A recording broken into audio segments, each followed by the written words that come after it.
Hi everyone!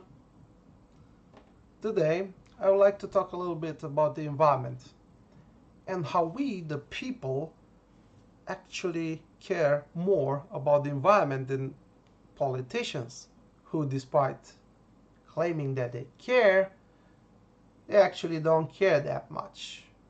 And all that they are doing and saying is just for money, it's just for show, for votes, because they know that we care and that would attract our votes. So they are lying.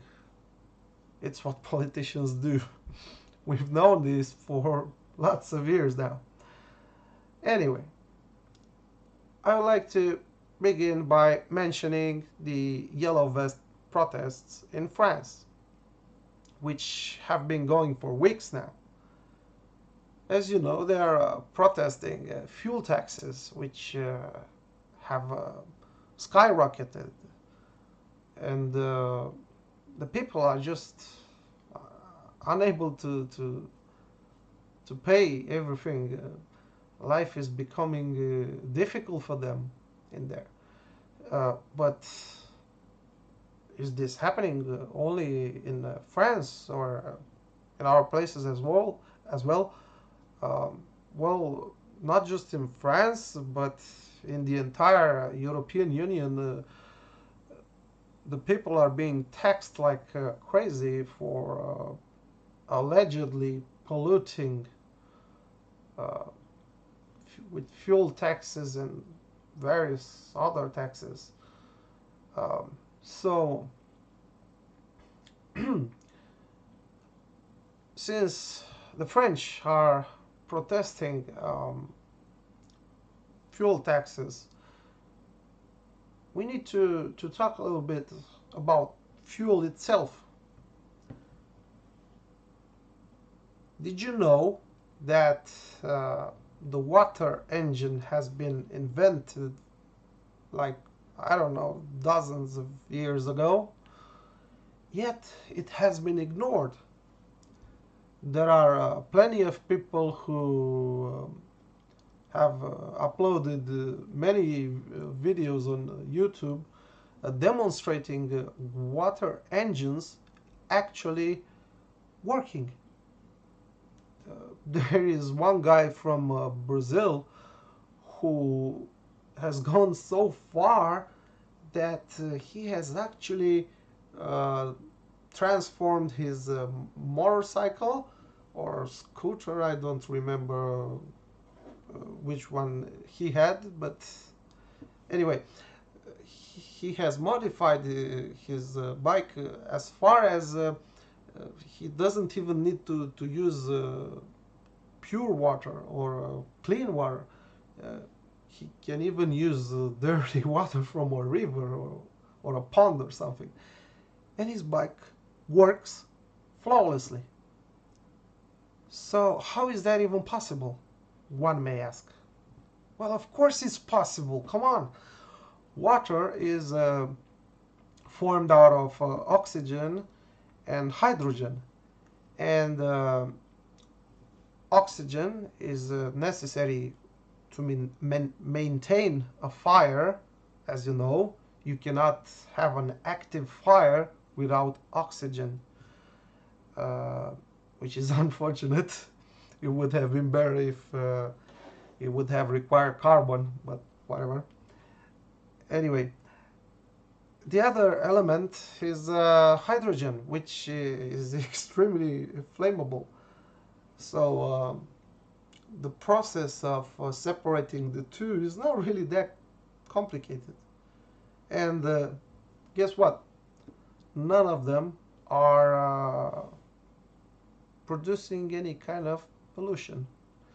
So they could have switched on water-based engine cars, but they didn't. Why? Huh? Why haven't they? Well, do you think the oil industry would allow it? Nah, never, never. That would never happen because Um, there are trillions of dollars um, yearly in the oil industry. They produce a lot of money, and they would rather bribe a couple of politicians uh, to put the water engine away and pretend like it doesn't exist. Uh, that would never happen. They would never just go without a fight. So what's happening? The politicians are playing games with us. They are pretending like they care about the environment, while they are taxing us instead. But again, who is polluting the water? In China, look at Chinese factories who are dumping chemicals into waters. Are the ordinary Chinese doing that? Uh, no, of course not. That would be absurd to even think about that.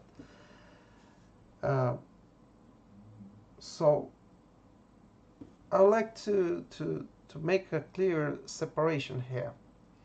Many nationalists are denying that there is any kind of climate change or weather patterns at all, but not me. Why? Because, as you know, I live in Romania, and here we are at some kind of border, let's say, where it's not either too cold, but it's not too hot either. Uh, but we almost always had decent winters. It used to snow a lot uh, when I was a kid. Well, we didn't have blizzard storms like in America, but there was definitely not like how it is today either. In the last 10 years or so, we barely had any winter at all. It barely snows, and the snow quickly melts away in a few days or weeks or so, and then the sun shines, and then perhaps we'll get a final snow, and bye bye, winter is gone. But it hasn't been like this forever. So clearly there are some kind of changes occurring. But yeah, I am aware that these changes are either barely noticeable or if they exist at all in America. I've seen severe winter storms in America.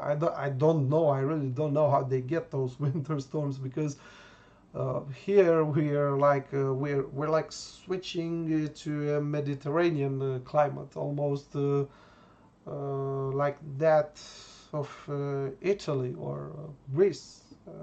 Well, we're not there yet, but I think that if things are continuing this way, maybe who knows in 10 years or so.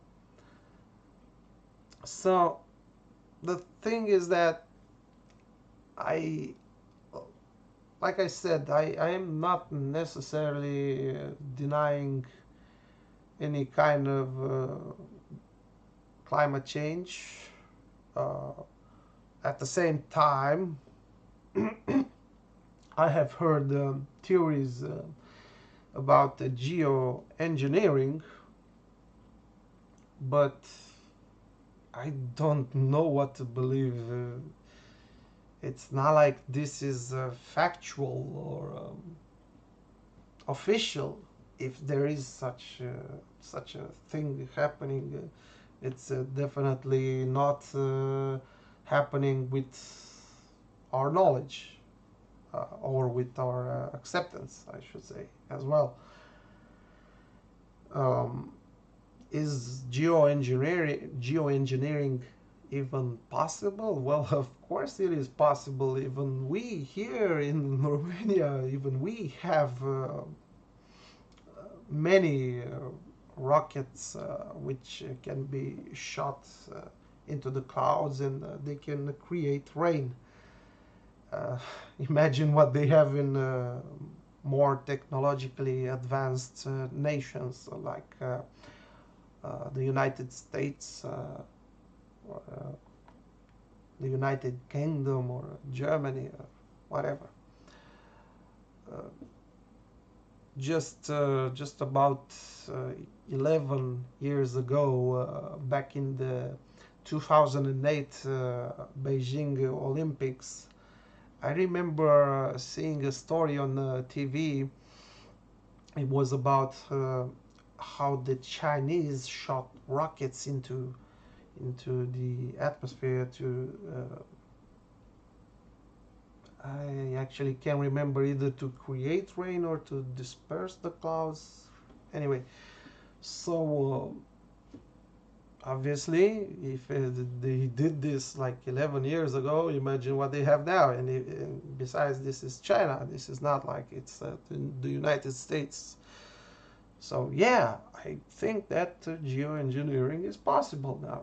If the climate change is happening because of that, or because of uh, just of plain old pollution, I don't know. Maybe there's a combination between both of them, and a little bit of this, a little bit of that, both put together, we have what we have today.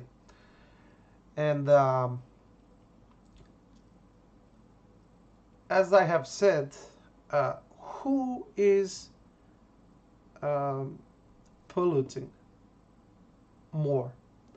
We, the people, or the politicians? Hmm? Well, they do. The politicians. Why and how?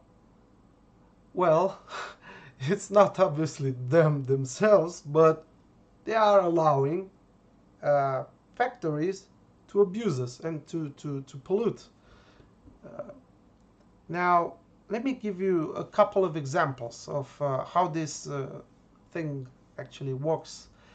Um, you know that all printers use printer cartridges. Uh, I'm referring, by the way, to the inkjet ones, not the laser printers.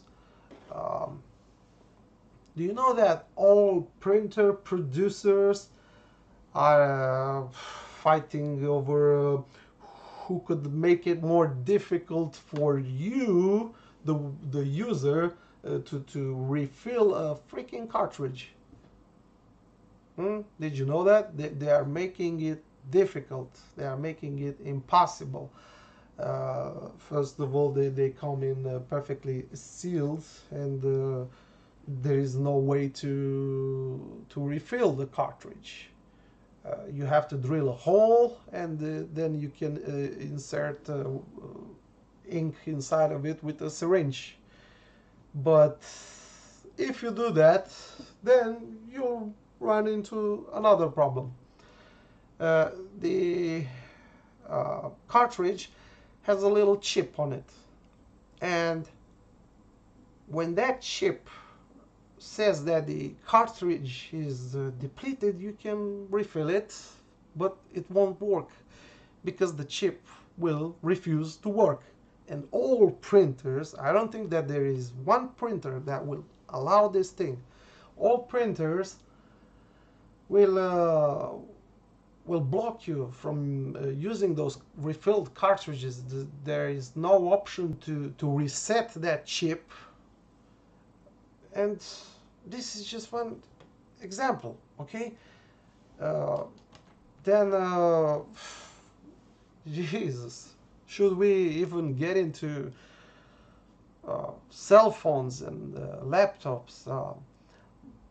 Many producers are like purposefully making they're building their products uh, to be extremely hard and almost impossible to repair. Now, why are they doing this? Hmm? Do you get it? Why are they doing this? They're doing this because they would rather have you just throw away that cartridge, just throw away that smartphone and buy another one. Now, the problem is that everybody is doing this nowadays. Okay, it's a consumer world. It's a consumer market world, and we just consume. We buy, buy, buy, buy, buy, and we throw, we throw, we throw, we throw, we throw like crazy. And what does it happen? Well, we create various mountains of garbage. That's what's happening. We're building mountains of garbage while the companies are cashing in money, money, money.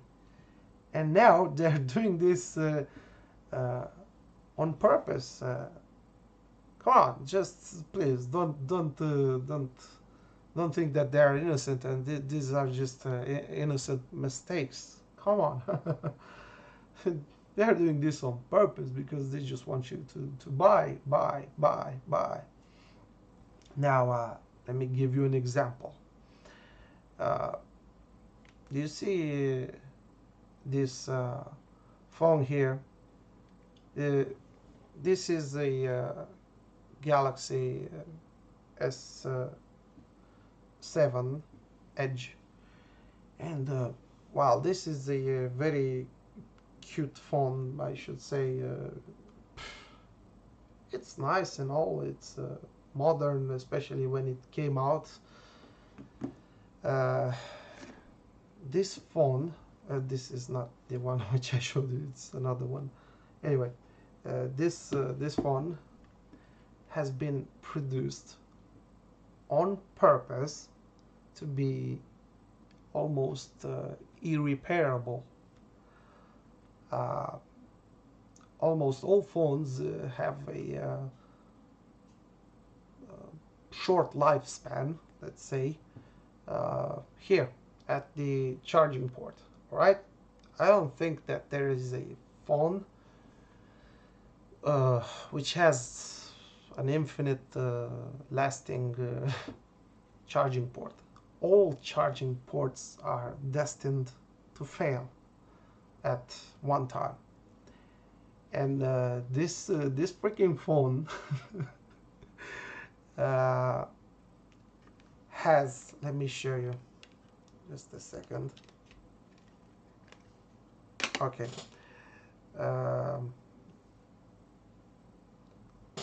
This phone has the charging port here, and it's connected with the soft touch keys, the ones from here. I don't know if that can be seen.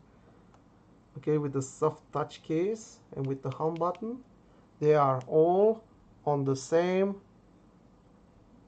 ribbon with the charging port. Now, if you want to just change the charging port on this phone, guess what you need to do?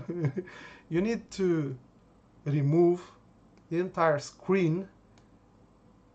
You need to remove the entire screen just to change the ribbon with the charging port. Now, this has happened only with the Galaxy S7. They didn't used to do this in other phones like the S6 or whatever. But now some wise guy engineers just sit there in a freaking room thinking about, how should I make this phone even more difficult to repair than it already is?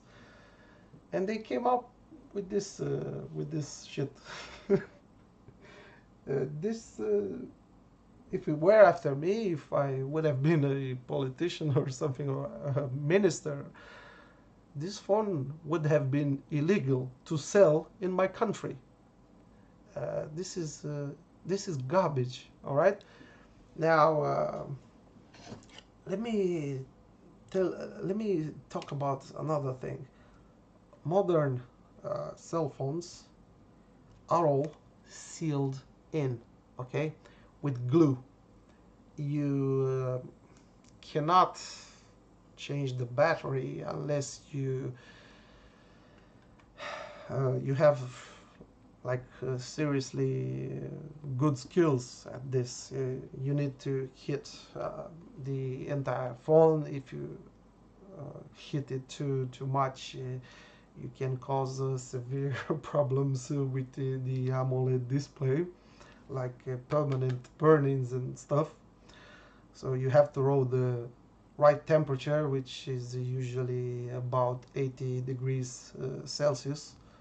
Uh, then you also need to have the skills to correctly separate the back panel, which is made out of glass.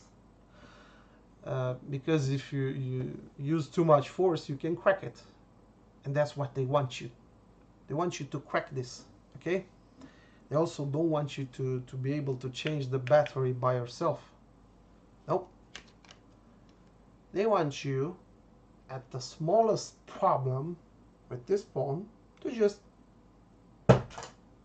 throw it away and buy a new one. Now, what will happen when this will malfunction? I'll just throw this away too and buy a new one. Now, when there are billions of people on this planet who are doing the same, living by the same standards, what do you think it will happen with this planet? Huh? Factories keep falling, the cash keeps flowing, and the air and the water keeps getting polluted. That's what is happening. And while this is happening, here are the politicians. They just come just like that, just like magic. They just appear, they show up, and they ask you to pay up because it's you who are polluting. Oh, yes, it's you, not them, not the politicians who are allowing these things to happen. And no, not the factories either. But you are to blame. And then we have those ridiculous green parties who, oh my god, they are like leeches. If they ever come into power in some country, expect almost everything to be shut down, like I mean the industry, and move to China or India or other developing countries, and expect you to pay up even more taxes, more, and more. Is this fair? Of course not. And can the politicians still continue to claim that they care about the environment after I just told you the things which I did? There are many other examples which I could give, but I just chose those two. The water engine and technology in general, which is purposely produced to malfunction, let's just say as soon as possible. Preferably, if possible, just a day after the warranty expires. That would be just the perfect recipe for them. Just a day after your warranty expires. So, what else should I say?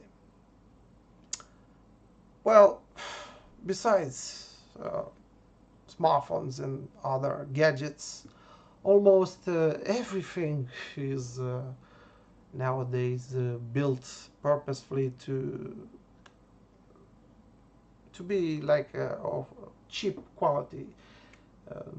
Almost no one is putting any kind of effort or accent into building long-lasting things as they used to do years ago. But all of this changed. Uh, it used to be a competition for uh, who makes the most long-lasting, I don't know, something, anything. But now they're just competing over insignificant stuff like which product is prettier or which offers like 100 megahertz faster CPU, stuff like that, you know. And that's just about it. This is what's going on, and it kind of bothers me that nobody is saying anything about this. Nobody's getting it. Nobody understands this entire scam. That they're uh, just profiting infinitely from us. And what does this make us? A consumer ship. That's what we are. We're a consumer ship. We don't think about quality when we buy something. We only think about how awesome does it look. But then again, it's just becoming more complicated. And how would we know which product lasts longer than the others? But this isn't just me saying this, okay? Don't think I'm nuts or something, because I don't think I'm nuts for talking about this stuff. Not only this is serious stuff, but look, there is also this famous YouTuber, Louis Roseman. I don't think if you heard of him, but he makes a lot of videos about repairing electronics.